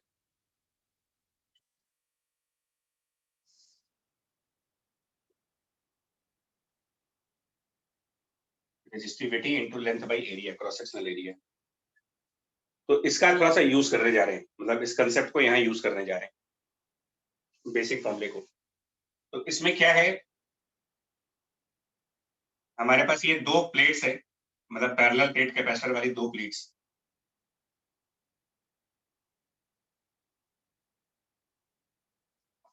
और इस वाली प्लेट पर हमारा प्लस क्यू चार्ज है, इस पर माइनस क्यू चार्ज है, और ये charges time t equal to 0 के हैं, मतलब ये पूरा डायग्राम आपका जो है वो है टाइम t इक्वल टू 0, या यूं कह लें, दूसरे तरीके से समझा देते हैं, टाइम t इक्वल टू 0 पर अनचार्ज मान लीजिए, चलिए अनचार्ज है, और इनके बीच में हमने एक मीडियम भरा हुआ है, इनके बीच में एक मीडियम है, डाइलेक्ट्रिक कह सकते हो, इनके बीच में डाइलेक्ट्रिक है, प्लेट 1 प्लेट 2 के बीच में एक मीडियम है, डाइलेक्ट्रिक मीडियम, उसका डाइलेक्ट्रिक कांस्टेंट K है, और रेजिस्टिविटी रो है, dielectric constant K and resistivity rho, dielectric constant K and resistivity rho. Plate का एरिया आपको A दे रखा गया है, area of this plate capital A, और separation between the plates D, और इनको ले जाकर के एक बैटरी से कनेक्ट कर दिया जिसमें कुछ रेजिस्टेंस भी है, स्मॉल आर का एक रेजिस्टेंस प्लस एक बैटरी, ये इस तरीके से कनेक्ट हो गया पूरा, ये सर्किट बन गया। इसका यूज करना होगा, मतलब इसका कंसेप्ट लगेगा इसमें, charge as a function of time, ये क्वेश्चन है, charge as a function of time, charge as function of time.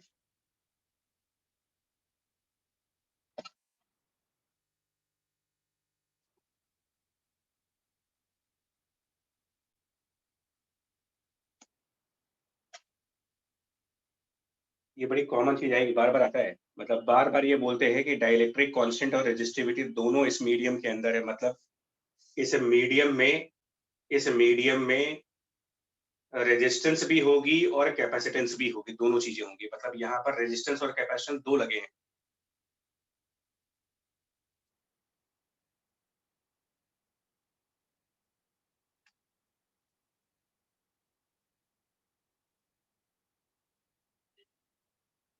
अब मुद्दा ये होता है, मतलब आप इसको आरसी सर्किट मानेंगे, मतलब यहाँ पर आर और सी, बस देखना ये है कि वो कॉम्बिनेशन सीरीज है या पैरेलल है। इस मीडियम की रेजिस्टेंस भी होगी, इस मीडियम की कैपेसिटेंस भी होगी, आपको एक रेजिस्टेंस और एक कैपेसिटेंस यहाँ माननी है। डिसाइड ये करना है कि वो सीरीज में दिखाने हैं कि पैरेलल में दिखाने हैं। तो सेम ही मीडियम, एक ही मीडियम के अंदर रेजिस्टेंस है, उसी मीडियम के अंदर कैपेसिटेंस भी दिखा रहे हैं, और ये हमारे कंडक्टिंग प्लेट्स है। कंडक्टर की प्लेट हमेशा इक्विपोटेंशियल होगी, कंडक्टर प्लेट ऑलवेज इक्विपोटेंशियल, ये इक्विपोटेंशियल, मतलब इलेक्ट्रिक फील्ड का डायरेक्शन ये होगा। तो उसी इलेक्ट्रिक फील्ड में डाइलेक्ट्रिक भी है, उसी इलेक्ट्रिक फील्ड में रेजिस्टेंस भी है।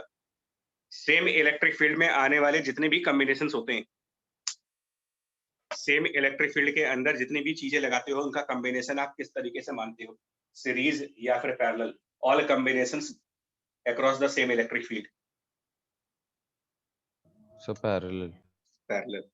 तो यहाँ पर क्या करेंगे, इसको हम इस तरीके का एक डिवाइस मान लेंगे, मतलब इसको हम अपनी लैंग्वेज में आरसी सर्किट दिखाएंगे इसको, जिसकी कैपेसिटेंस लिखेंगे, कैपेसिटेंस लिखोगे ए एप्सिलॉन डाइलेक्ट्रिक कांस्टेंट के डिवाइडेड बाय डी, और जिसका रेजिस्टेंस लिखेंगे rho D by L by ए। लेकिन एल हमेशा इलेक्ट्रिक फील्ड के पैरेलल होता है, कैपेसिटेंस में भी ये बात बोल चुका हूं मैं, क्योंकि करंट अगर ऐसे फ्लो करेगी तो लेंथ ऑफ करंट डी के बराबर अपॉन ए, और इसके अलावा यहाँ पर एक छोटा रेजिस्टेंस प्लस एक बैटरी, ये कुल मिलाकर के डायग्राम बनेगा। मतलब अगर दो प्लेट्स के बीच में डाइलेक्ट्रिक और रेजिस्टेंस दोनों लगा दिए जाएं तो इनको पैरेलल में कनेक्ट कर लीजिए, पैरेलल में। अब इसके बाद यहाँ charge as a function of time चाहिए, तो ये भी आरसी सर्किट हुआ, ये भी आरसी हुआ। Charge as a function of time निकालने के लिए ऑब्जेक्टिव तरीका लगाएंगे, ऑब्जेक्टिव तरीका, और ऑब्जेक्टिव तरीका ये कहता है कि it is Q final 1 minus e raise to the power minus t divided by tau, ये ऑब्जेक्टिव तरीका है।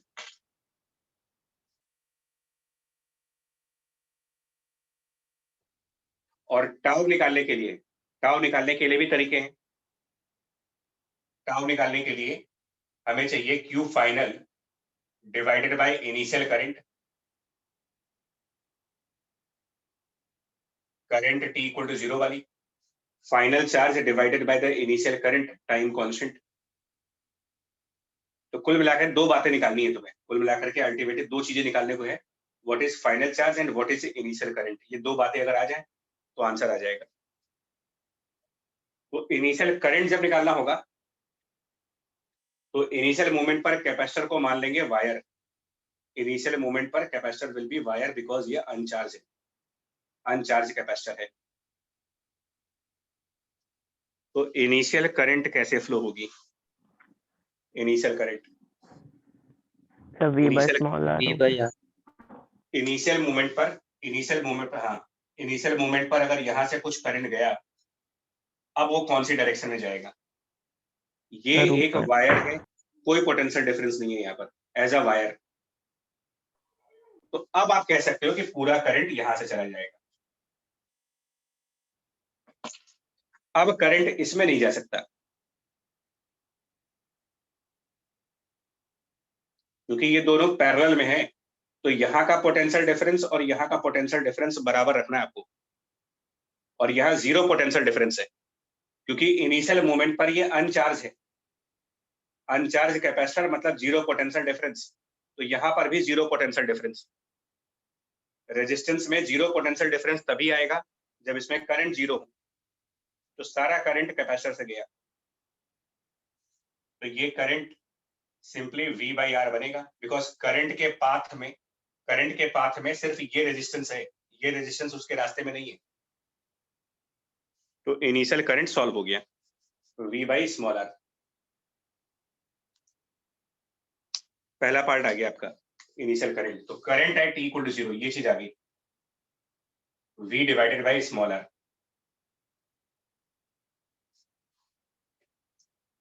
ये सब T अपॉन में है यार, इसको अलग से लिख दे रहे हैं, ये टाउ था, और टाउ निकालने के लिए Q final upon initial current, और इनिशियल करंट की value V by small R है। अब Q फाइनल निकालने के लिए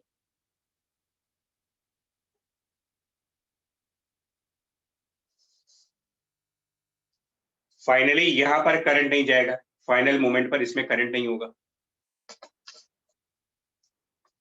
तो फाइनल मोमेंट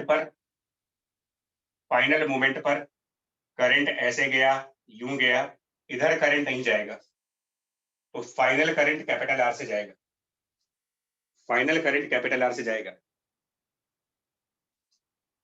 इससे निकाल सकते हैं फाइनल करंट की वैल्यू। फाइनल करंट की value V divided by small R plus capital are,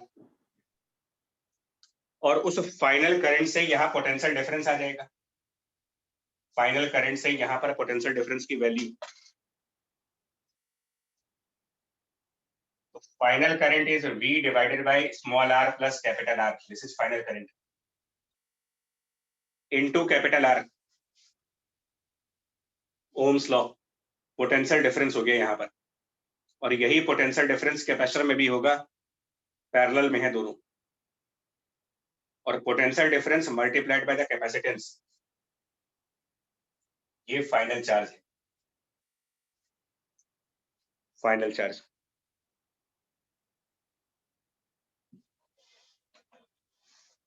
सो इसका मतलब charge as a function of time अब आ जाएगा मेरा, charge as a function of time की वैल्यू मिल जाएगी।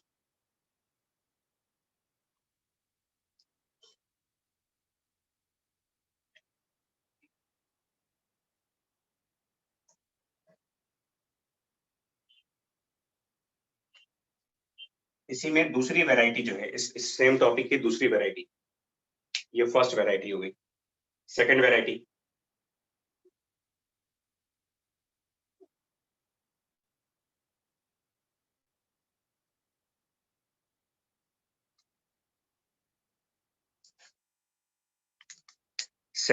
ये कहती है कि इस कैपेसिटर को चार्ज करने के बाद, इसमें चार्ज लाने के बाद हमने बैटरी हटा दी इसमें से, after charging this capacitor battery removed, switch off कर दीजिए, स्विच ऑफ कर दें मतलब बैटरी का पावर सप्लाई बंद कर दें, इसकी। तो after charging this capacitor we remove the battery,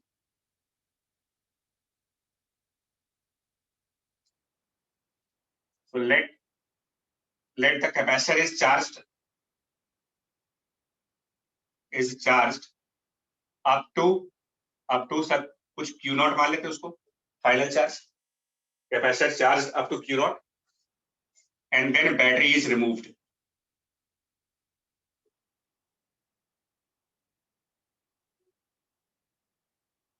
Find charge as a function of time.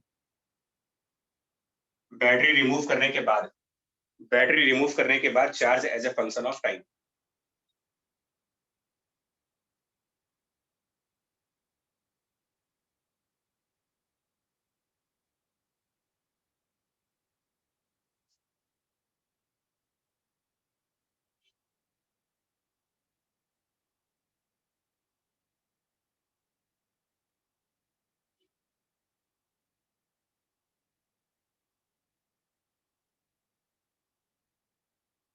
तो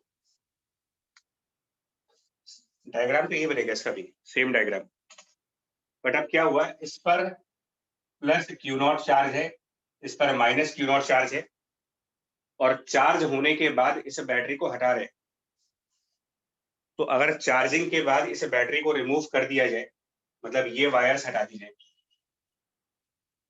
ये वायर्स रिमूव कर दिए जाए,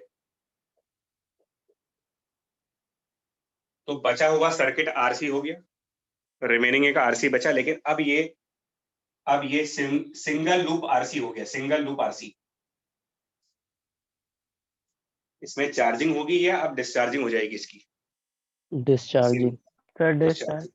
और यहाँ पर डिस्चार्जिंग का जो फॉर्मूला है वो काम कर जाएगा, which is Q nought e raise to the power minus t divided by RC,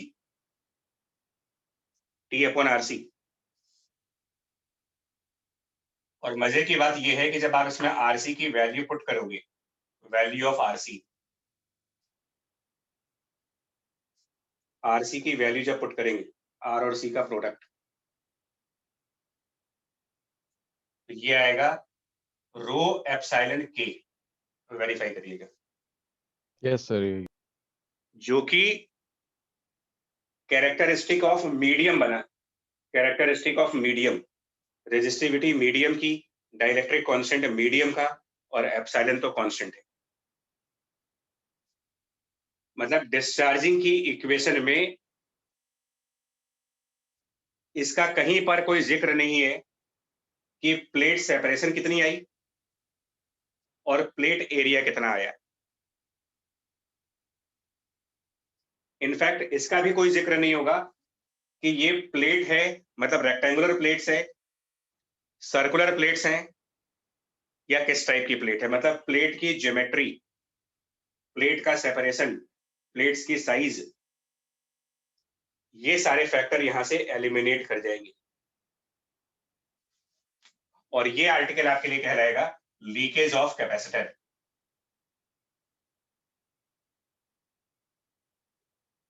मतलब एक charged capacitor, leakage of capacitor means एक कैपेसिटर को चार्ज करने के बाद अगर सप्लाई बंद कर दी जाए तो उसका चार्ज अपने आप कम हो जाएगा, उसी को लीकेज कह रहे हैं। ये जस्ट लाइक बैटरी के तरीके से होता है। नॉर्मल बैटरी को अगर आप रख दें तो 6-8 महीने में वो अपने आप खराब हो जाती है, अपने आप डिस्चार्ज हो जाती है, चाहे यूज करिए चाहे ना करिए। इवन कार की बैटरी, बाइक की बैटरी, अगर 6-8 महीने कार और बाइक को यूज न किया जाए तो वो बैटरी अपने आप डेड हो जाती है।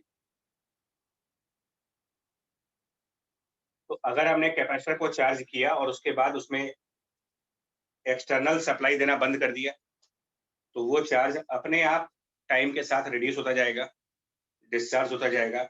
लीकेज ऑफ कैपेसिटर, जिसकी इक्वेशन ये है।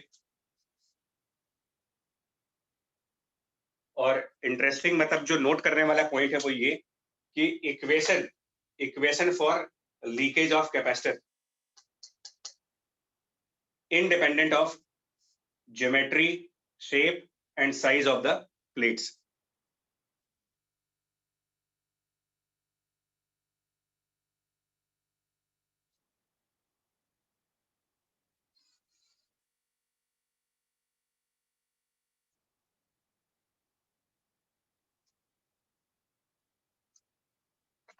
मतलब कि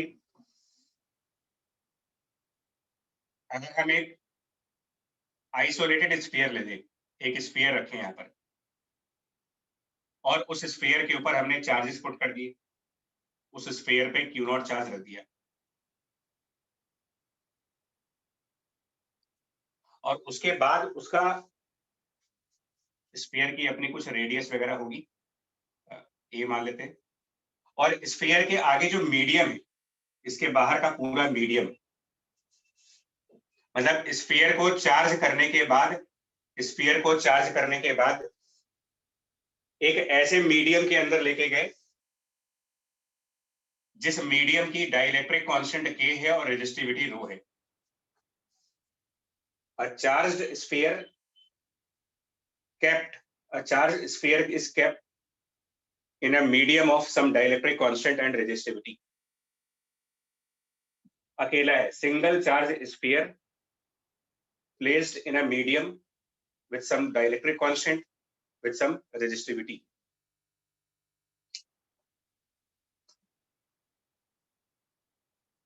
इसका चार्ज अपने आप टाइम के साथ रिड्यूस करता जाएगा। अगर कोई ये पूछे कि स्फीयर की सेंटर से स्मॉल r डिस्टेंस पर electric field as function of time क्या होगा, as function of time,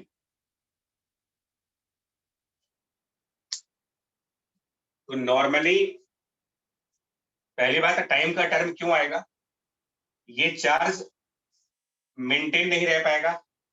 outside medium में डाइलेक्ट्रिक और रेजिस्टिविटी दोनों चीजें हैं। चार्ज अपने आप लीक करता रहेगा, चार्ज अपने आप रिड्यूस करता रहेगा इसका, इस इक्वेशन के अकॉर्डिंग।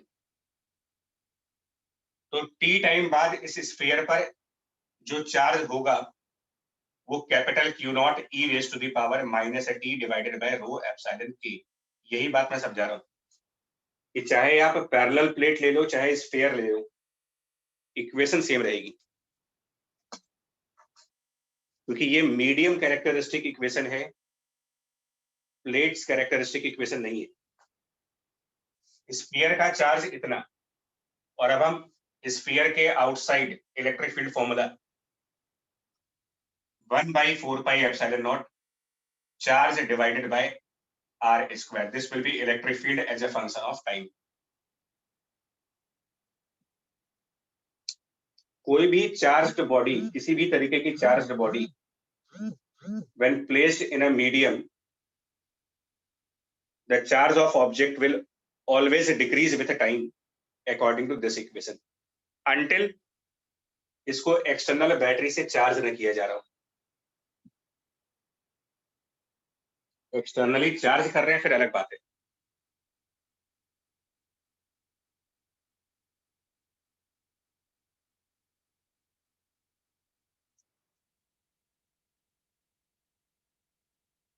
अगर हमने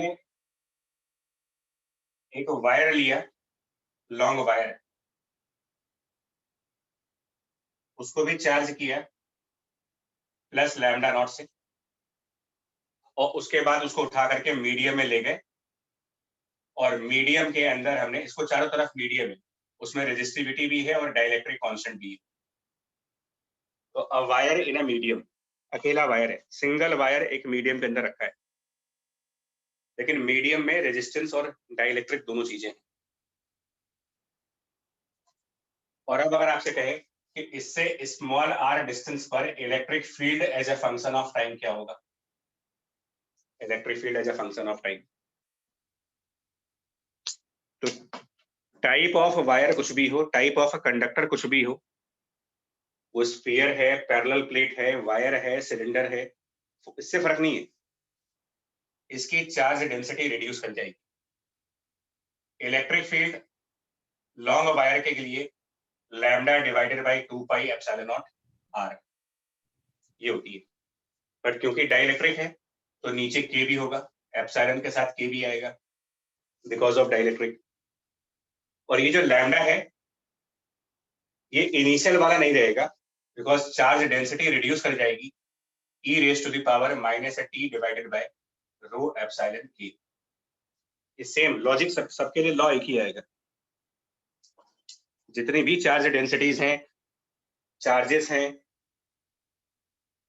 sphere, wire, cylinder, infinite surface, capacitor, सबके डिक्रीज करने का तरीका यही है।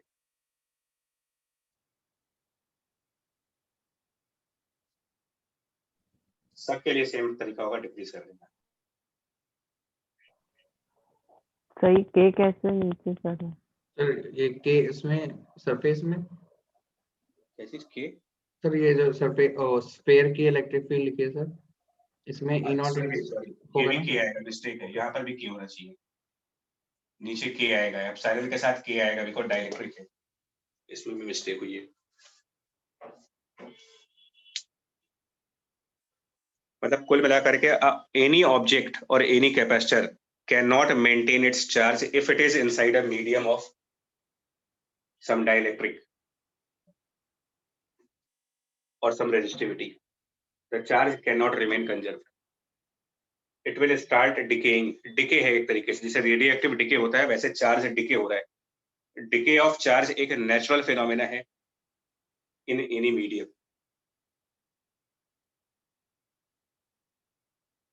तो अगर ध्यान से देखोगे तो इक्वेशन भी डिके जैसी ही आ रही है. जैसे रेडियोएक्टिव डिके की इक्वेशन होती है n equals to n naught e raised to the power minus lambda t.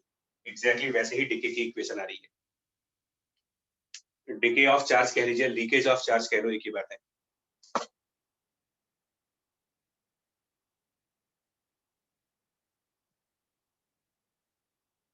ठीक है, तो ये आपका आरसी भी कंप्लीट हो गया.